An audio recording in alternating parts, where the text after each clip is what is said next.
selamat datang kembali, welcome back di YouTube channelnya Tata Dana Consulting, di mana kita akan membahas dan sharing-sharing seputar finansial. Nah, kali ini kita akan ngebahas tentang tujuan keuangan. Jadi kalau misalkan teman-teman nanti punya pertanyaan tentang tujuan keuangan, teman-teman bisa langsung drop komentarnya di kolom komentar di bawah. Dan jangan lupa sebelum nonton video ini, klik tombol subscribe dan lonceng yang ada di bawah, supaya teman-teman nggak ketinggalan video-video dari kita. Oke.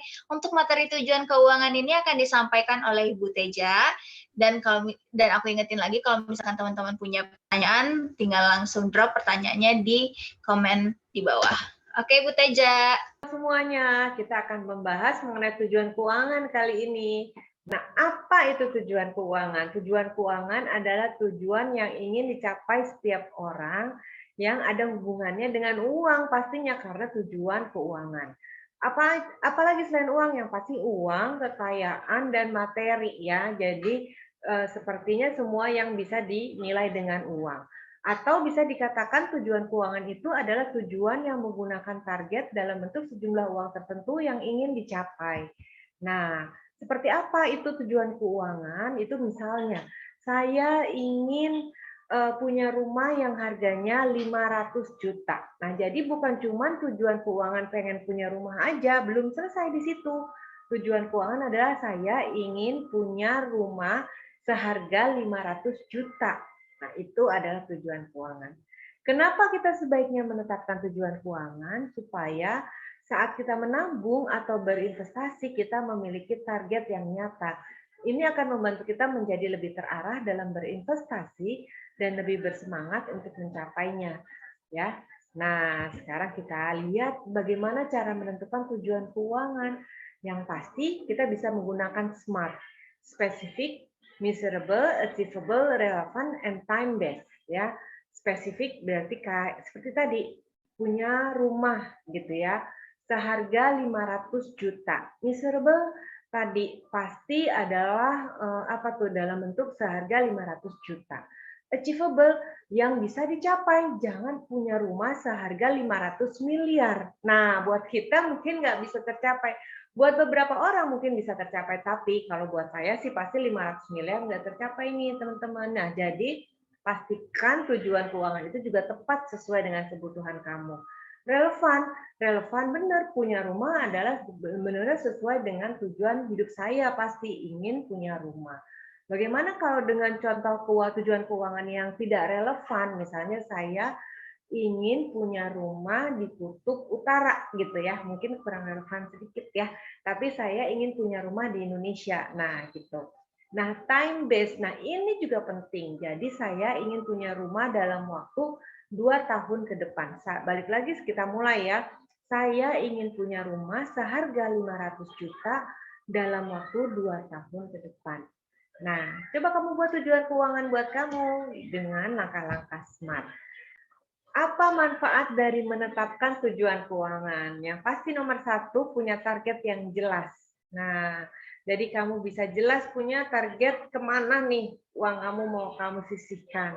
Yang kedua adalah bisa masuk dalam rencana keuangan kamu. Tadi rencana keuangan kan nggak cuma investasi ya, ada asuransi, ada cash flow, ada budgeting. Nah, salah satunya adalah tujuan keuangan. Ketiga, memiliki rencana investasi yang tertata. Karena apa? Karena tujuan kita udah jelas kan, periodenya, jumlahnya. Jadi investasi yang kita lakukan juga lebih tertata dan lebih jelas gitu. Nah, yang berikutnya lebih bisa mengontrol keinginan.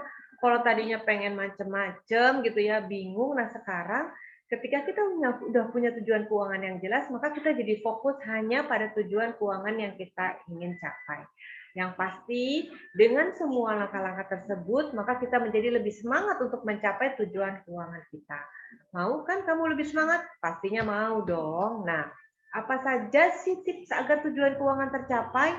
Yang pasti nomor 1, buat skala prioritas. Ya, mana nih dari semua tujuan keuangan itu yang ingin kita lakukan? Nah, pastikan rencana yang sudah dibuat dijalankan secara konsisten. Misalnya, tadi saya mau punya rumah, ya itu adalah menjadi prioritas saya saat ini. Terus saya untuk punya rumah, saya mau ngumpulin DP uang buat rumahnya sebesar misalnya 20%. Sehingga saya perlu menabung setiap bulannya sebesar berapa nih? Misalnya sebesar 2 juta gitu ya. Nah, pastikan rencana yang sudah dibuat tadi 2 juta per bulan diinvestasikan, dijalankan secara konsisten. Dan yang pasti selalu melakukan review secara rutin minimal setidaknya 1 tahun sekali. Ya, oke. Nah, yang berikutnya, apa sih tujuan keuangan yang sebaiknya dipersiapkan dari sekarang? Nah, tadi kan kita punya banyak sekali berbagai macam tujuan keuangan, tapi ternyata ada loh tujuan-tujuan keuangan yang penting buat kehidupan kamu. Yang pasti nomor 1 adalah dana darurat kamu harus punya.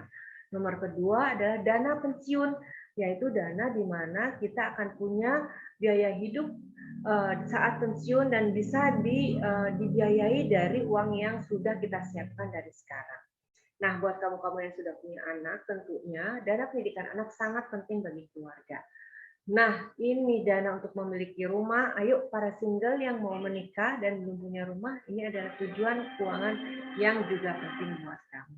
Masih banyak tentunya tujuan keuangan yang lain, kamu bisa memilih dan buat prioritas kira-kira mana yang ingin kamu kejar dulu, ya. Nah, strategi yang bisa dilakukan agar tujuan keuangan kita tercapai. Sisihkan alokasi menabung atau investasi sesuai rencana yang sudah dibuat. Misalnya, 10% dari penghasilan akan diambil atau dipisahkan saat menerima gaji. Nah, ini adalah buat kamu-kamu yang menerima gaji bulanan. Bagaimana dengan yang lainnya yang menerima gajinya secara part-time? Kalau memang kita sudah fokus 10%, maka setiap kita mendapat bonus, ketika kita mendapat bayaran, langsung disisihkan 10% dari berapapun penghasilan yang kamu dapat, ya. Jadi pasti strateginya beda, tapi mungkin komposisinya akan sama.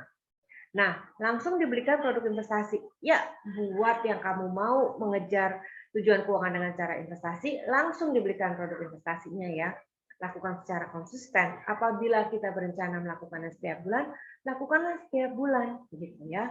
Ada beberapa cara untuk bisa melakukan secara konsisten dalam menabung atau investasi yang ingin kita capai.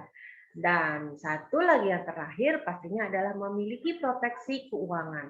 Karena apapun yang kita lakukan, investasi yang kita lakukan, kalau kita tidak memiliki proteksi keuangan, maka ketika ada masalah dalam keuangan kita, bisa bubar tuh tujuan-tujuannya tadi. Proteksi keuangan dalam bentuk apa?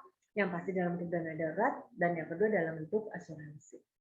Oke, nah kalau begitu, masih bingung caranya menetapkan tujuan keuangan, silahkan hubungi Tata Dana Consulting. Ya, bila ada yang mau ditanya.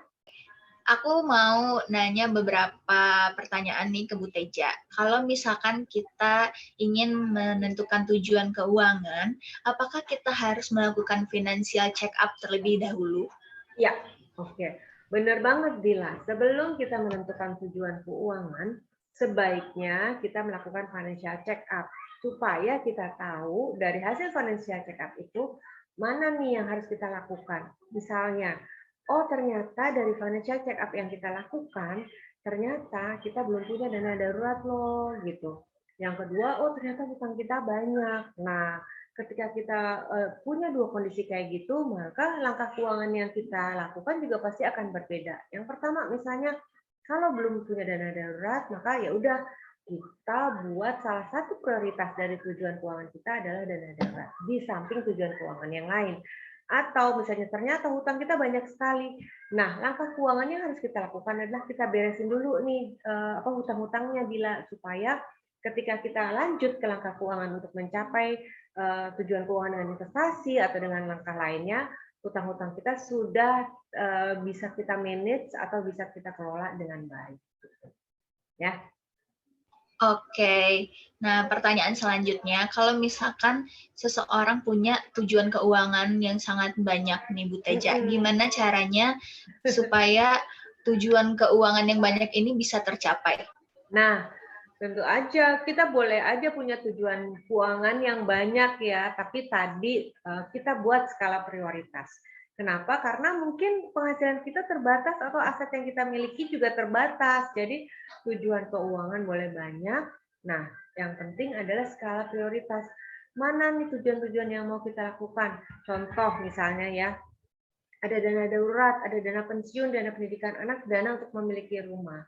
Nah, setiap orang dengan tujuan yang sama kadang-kadang prioritasnya beda. Oh, ternyata ini ya. Oh, nah, sekarang kita lihat ketika single, maka mana yang penting untuk kita punya duluan? Oh, buat saya pengen punya rumah dulu gitu ya. Tapi ternyata yang sudah berkeluarga, yang punya anak, oh oke, kadang-kadang mereka sudah punya rumah karena waktu single udah nyiapin. Tapi ada juga loh yang sudah punya anak tapi belum punya rumah. Nah, jadi bingung deh, yang mana yang perlu kita kejar dulu, pendidikan anak kah atau memiliki rumah? Oh, ternyata punya rumah itu misalnya ya udah tinggal di rumah orang tua dulu, tapi dana pendidikan anak tetap kita kejar. Nah, gitu ya. Jadi balik lagi tetap penting sekali untuk membuat prioritas, tapi setiap orang tentunya prioritasnya akan beda-beda. Tujuan keuangan kita banyak sekali, boleh aja kalau kita mampu. Nah, kalau kita memiliki keterbatasan, yuk kita buat prioritas mana yang paling penting buat. Oke, pertanyaan terakhir, apa do and don'ts agar tujuan keuangan kita dapat tercapai, Bu Teja? Nah, tadi balik lagi nih kita ke strategi dari tujuan keuangan kita. Yang do-nya dulu ya, pasti tadi adalah kita melakukan langkah-langkah keuangan yang kita melakukan langkah keuangan yang sudah kita buat. Misalnya gitu ya, menyisihkan dana dari penghasilan kita untuk diinvestasikan ya. Nah, lakukan hal itu secara reguler sesuai dengan rencana yang sudah dibuat gitu ya. Itu adalah hal yang penting. Terus yang kedua, apalagi nih tadi lakukan secara konsisten, terus-menerus setiap bulannya. Yang berikutnya adalah memiliki proteksi keuangan supaya bisa menjaga tujuan keuangan kita bisa tercapai.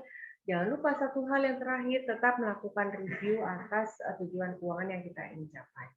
Apa yang don'ts-nya nih, don'ts-nya. Nah, tadi balik lagi don'ts-nya adalah membiarkan gitu ya, membiarkan rencana keuangan berjalan begitu aja gitu. Begitu aja misalnya gini, kadang investasi, kadang enggak gitu ya, kadang ingat untuk ngejalanin, kadang enggak. Terus apa berikutnya?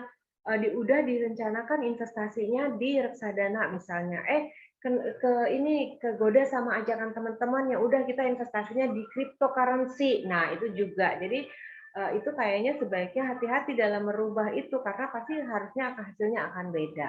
Itu ya yang kedua. Terus apalagi yang ketiga? Yang ketiga tadi tidak melakukan review. Nah, itu juga tidak melakukan review juga tidak suatu langkah yang tidak tepat. Kalau tadi do-nya adalah melakukan review, yang don't-nya tidak melakukan review. Ya, jadi bukan begitu, tapi lebih kepada penting banget melakukan review. Jadi ketika kita mengabaikan review itu, maka kita bisa menggagalkan sendiri tujuan keuangan yang ingin kita capai. Nah, kira-kira seperti itu, Dila. Don'ts-nya 3 aja deh. Oke, nah kalau teman-teman masih punya pertanyaan, bisa langsung drop pertanyaannya di kolom komentar di bawah. Nanti akan kita bantu dan kita jawab permasalahan atau pertanyaan dari teman-teman gitu. Oke, Bu Teja, terima kasih atas sharing-sharingnya. Oke.